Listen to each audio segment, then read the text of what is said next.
Hello every one, നമുക്ക് easy ആയിട്ട് ഒരു ചെറി ബ്ലോസത്തിന്റെ കീ ചെയിൻ ചെയ്യാം. നമ്മൾ ഫ്ലവർ ചെയ്യാൻ വേണ്ടിയിട്ട് 2.5 mm ഹുക്കാണ് എടുത്തിട്ടുള്ളത്. ഫസ്റ്റ് സ്റ്റെപ്പ് എന്ന് പറയുന്നത് മാജിക് റിംഗ് ആണ്. മാജിക് റിംഗിലോട്ട് 5 സിംഗിൾ ക്രോഷേ ആഡ് ചെയ്തിട്ട് റിംഗ് ക്ലോസ് ചെയ്യാം. ദെൻ സ്ലിപ്പ് സ്റ്റിച്ച് ഇടാം. ഇതാണ് നമ്മുടെ ഫസ്റ്റ് റൗണ്ട് എന്ന് പറയുന്നത്.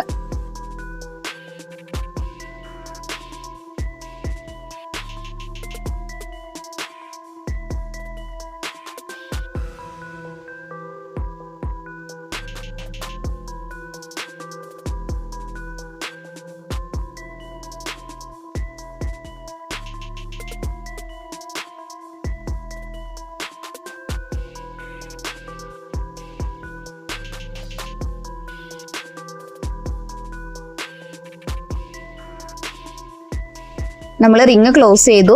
ഇനി നമുക്ക് സ്ലിപ്പ് സ്റ്റിച്ച് ഇട്ട് കൊടുക്കാം. ഇനി നമ്മൾ ചെയ്യാൻ പോണത് 3 ചെയിൻ സ്റ്റിച്ചസ് ആഡ് ചെയ്ത് കൊടുക്കാം. 3 ചെയിൻ സ്റ്റിച്ചസ് ആഡ് ചെയ്തതിന് ശേഷം സെയിം സ്റ്റിച്ചിലോട്ട് തന്നെ ഒരു ട്രിപ്പിൾ ക്രോഷേ ആണ് ചെയ്ത് കൊടുക്കാൻ പോണത്. ഒരു ട്രിപ്പിൾ ക്രോഷേ ചെയ്യാം. അതിനുശേഷം ഒരു ചെയിൻ ആഡ് ചെയ്യാം.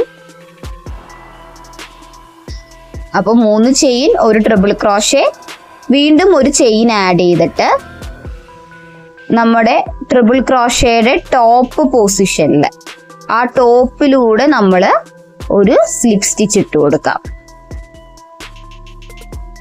കണ്ടില്ലേ, ഇതുപോലെ. എഗെയിൻ നമ്മൾ ട്രിപ്പിൾ ക്രോഷേ ചെയ്യും. സെയിം സ്റ്റിച്ചിൽ തന്നെ ട്രിപ്പിൾ ക്രോഷേ ചെയ്തിട്ട് ഒരു ചെയിൻ സ്റ്റിച്ച് ഇട്ട് എഗെയിൻ ടോപ്പ് പൊസിഷനിൽ ഒരു സ്ലിപ്പ് സ്റ്റിച്ച് ഇട്ട് കൊടുക്കാം. ഇനി ഒരു ട്രിപ്പിൾ ക്രോഷേ കൂടി നമ്മൾ ചെയ്യുന്നുണ്ട്. സെയിം സ്റ്റിച്ചിൽ തന്നെ ഒരു ട്രിപ്പിൾ ക്രോഷയും കൂടി സെയിം സ്റ്റിച്ചിൽ ചെയ്യാം. അതിനുശേഷം 3 ചെയിനാണ് നമ്മൾ ആഡ് ചെയ്ത് കൊടുക്കുന്നത്. എന്നിട്ട് നെക്സ്റ്റ് സ്റ്റിച്ചിലാണ് നമ്മൾ ആ ചെയിന് സ്ലിപ്പ് സ്റ്റിച്ച് ഇട്ട് കൊടുക്കുന്നത്. 3 ചെയിൻ ചെയ്തതിന് ശേഷം നെക്സ്റ്റ് സ്റ്റിച്ചിൽ സ്ലിപ്പ് സ്റ്റിച്ച് ഇട്ട് കൊടുക്കാം. ഇങ്ങനെ നമ്മൾ 5 തവണ ചെയ്ത് കഴിഞ്ഞാൽ നമുക്ക് 5 പെറ്റൽസ് കിട്ടും. അപ്പോൾ ഒരു സ്റ്റിച്ചിൽ വരണത് 3 ചെയിന്, 1 ട്രിപ്പിൾ ക്രോഷേ, പിന്നെ ഒരു ചെയിൻ ചെയ്യുക, ദെൻ അതിൻ്റെ ടോപ്പിൽ സ്ലിപ്പ് സ്റ്റിച്ച് ചെയ്യാം, എഗെയിൻ ഒരു ട്രിപ്പിൾ ക്രോഷേ ചെയ്യാം, ഒരു ചെയിൻ ചെയ്തിട്ട് എഗെയിൻ സ്ലിപ്പ് സ്റ്റിച്ച് ഇട്ട് കൊടുക്കാം ടോപ്പിൽ. പിന്നെ മൂന്നാമത് ഒരു ട്രിപ്പിൾ ക്രോഷയും കൂടി ചെയ്തതിന് ശേഷം 3 ചെയിൻ ആഡ് ചെയ്തിട്ട് നെക്സ്റ്റ് സ്റ്റിച്ചിൽ സ്ലിപ്പ് സ്റ്റിച്ച് ഇട്ട് കൊടുക്കാം. ഇങ്ങനെ നമ്മൾ 5 തവണ ചെയ്ത് കഴിയുമ്പോൾ നമുക്ക് 5 പെറ്റൽസ് റെഡിയാവും.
സോ നമ്മുടെ ഫ്ലവർ ഇവിടെ റെഡി ആയിട്ടുണ്ട്. നമുക്ക് ബാലൻസ് വരുന്ന യാൺസ് ഒക്കെ നീഡിൽ ഉപയോഗിച്ച് ഹൈഡ് ചെയ്യാം. ഇനി നമ്മൾ ഒരു കുറച്ചും കൂടി ബ്രൈറ്റ് കളർ ആയിട്ടുള്ള ഒരു പിങ്ക് കളർ എടുത്തിട്ട് നമ്മൾ ചെയ്യാൻ പോണത് എല്ലാ പെറ്റൽസിന്റെ സെന്ററിൽ ഒരു ലോങ് ആയിട്ടുള്ള സ്റ്റിച്ചും പെറ്റൽസിന്റെ ഗ്യാപ്പിൽ ഒരു ചെറിയ സ്റ്റിച്ചും എന്നുള്ള രീതിയിലാണ് ഒരു ലൈനാണ് ഇട്ട് കൊടുക്കുന്നത്.